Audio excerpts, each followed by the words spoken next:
A major milestone right in our own backyard, the border between the United States and Canada, marking 1 year since it reopened to travelers. Good evening once again. Tonight, 1 year later, we are following up on the border reopening, looking at the impact on Canada and Western New York.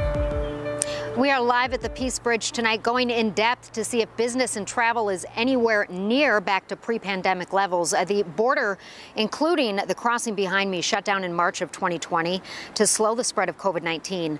Local community groups all the way up to federal lawmakers then spent the next 16 months fighting for it to reopen.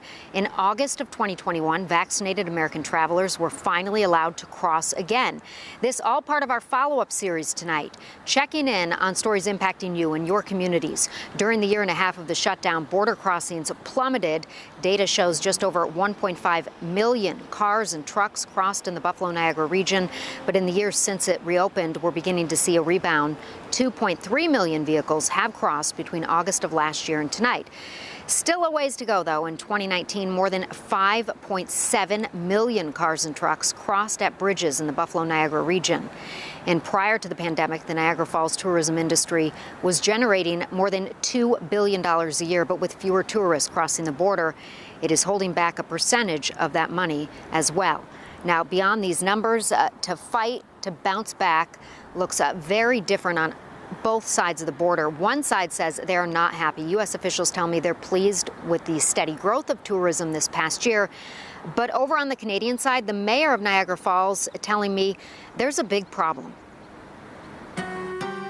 We come here maybe every 6 months. We just like the variety. The Fashion Outlets of Niagara Falls, USA is one of many destinations for tourists coming over from Canada. And what'd you come here to get today? Mascara.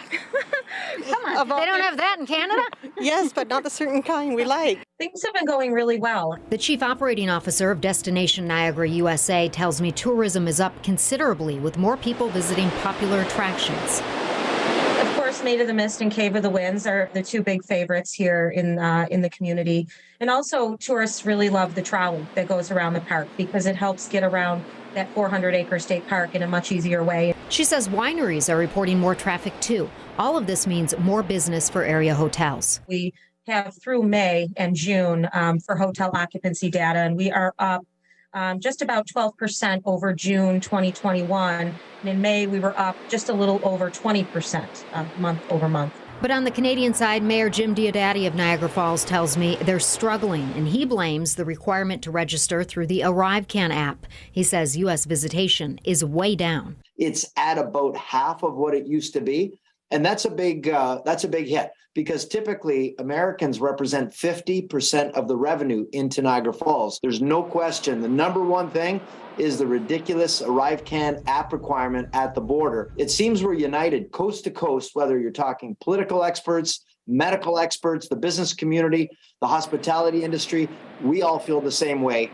It's an absolute waste of time. He says they're pressing the federal government to drop that requirement. And it's causing problems, even with sporting teams. You know, not all the players can get into Canada, certainly for any kind of movies that they're shooting up here. And there's less of it because, for obvious reasons, some people can't get in unless they're fully vaccinated and they can show their status. People we spoke with said they would cross the border more often if they didn't have to use the ArriveCAN app.